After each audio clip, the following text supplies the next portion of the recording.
बिस्मिल्लाहिर्रहमानिर्रहीम। अस्सलाम वालेकुम मेरी यूट्यूब की फ़ैमिली। आज मैं आप लोगों को दूध में से खोया निकालना सिखाऊंगी, वो भी लकड़ वाले चूल्हे पे। तो आग मैंने जला ली है और मेरी मदद के लिए इधर हाज़र नाज़र हैं जी मोहम्मद ज़िक्रिया और मोहम्मद समीउल्लाह। और समीउल्लाह के ज़रा काम चेक करें, तोता बना हुआ है, पिंजरे के अंदर घुसा हुआ है। तो चलिए जी, बातें तो होती रहेंगी। फ़िलहाल हम अपना टाइम ज़ाया नहीं करते और चलते हैं अपनी मेन रेसिपी की तरफ।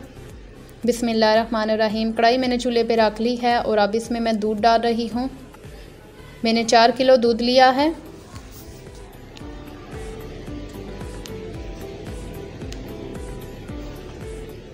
सारा दूध मैंने कढ़ाई के अंदर डाल दिया है। पतीले के नीचे थोड़ी बहुत मलाई जमी हुई थी, वो भी मैंने उतार ली है और वो भी मैं दूध में डाल रही हूँ, क्योंकि कोई भी चीज़ ज़ाया नहीं करनी चाहिए, रिज़्क़ की बहुत ज़्यादा कदर करनी चाहिए। तो अल्हम्दुलिल्लाह दूध को सेक लगना शुरू हो गया है। थोड़ी ही देर के बाद इसकी पकाई शुरू हो जाएगी। आप देख सकते हैं कि दूध में से भाप निकल रही है। तो अल्हम्दुलिल्लाह जी दूध पकना शुरू हो गया है। अब आपने 2 बातें याद रखनी है। एक तो आपने आग को तेज़ नहीं जलाना, तेज़ करेंगे तो दूध सारा जल जाएगा, आपकी रेसिपी ख़राब हो जाएगी, आपकी सारी मेहनत पे पानी फिर जाएगा। और दूसरी बात यह कि चम्मच को मसलसल चलाना है, पतीले के नीचे भी और पतीले के साइड पे भी, ताकि ये जो थोड़ा बहुत आपको दूध लगा हुआ नज़र आ रहा है ये नहीं लगना चाहिए। खोया तो बाज़ार से भी मिल जाता है, लेकिन घर के खोए की क्या ही बात है। तो जब कभी भी आपको खोए की ज़रूरत हो तो कोशिश किया करें 2-3 दिन का दूध थोड़ा थोड़ा करके इकट्ठा करके फिर इसी तरह घर में निकाल लिया करें। थोड़ी मेहनत होती है लेकिन साफ़ सुथरा घर पे मिल जाता है।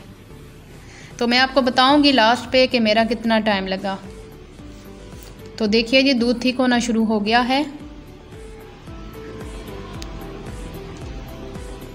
आप मसलसल इसमें बस चम्मच चलाते रहना है और आग को बिल्कुल हल्का रखना है।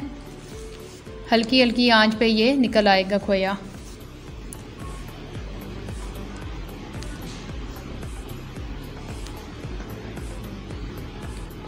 तो अल्हम्दुलिल्लाह जी हमारा खोया बिल्कुल तैयार है। अब मैं चूल्हे से उतारूंगी कढ़ाई को, इसको थोड़ा ठंडा करूंगी और फिर आपको फाइनल लुक दिखाऊंगी और साथ में ये भी बताऊंगी कि मेरा टोटल कितना टाइम लगा।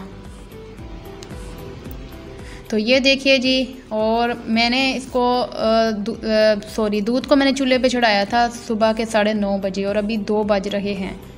तो आगे ख़ुद अंदाज़ा लगा लें कि इस पर कितना टाइम लगा है। लेकिन ये है कि 4 किलो दूध से अल्हम्दुलिल्लाह काफ़ी ज़्यादा खोया निकल आया है। उम्मीद करती हूँ आप लोगों को मेरी रेसिपी अच्छी लगी होगी। मेरी वीडियो को लाइक कीजिए, कमेंट कीजिए और दोस्तों के साथ शेयर कीजिए। दुआओं में याद रखिएगा। अल्लाह हाफिज़।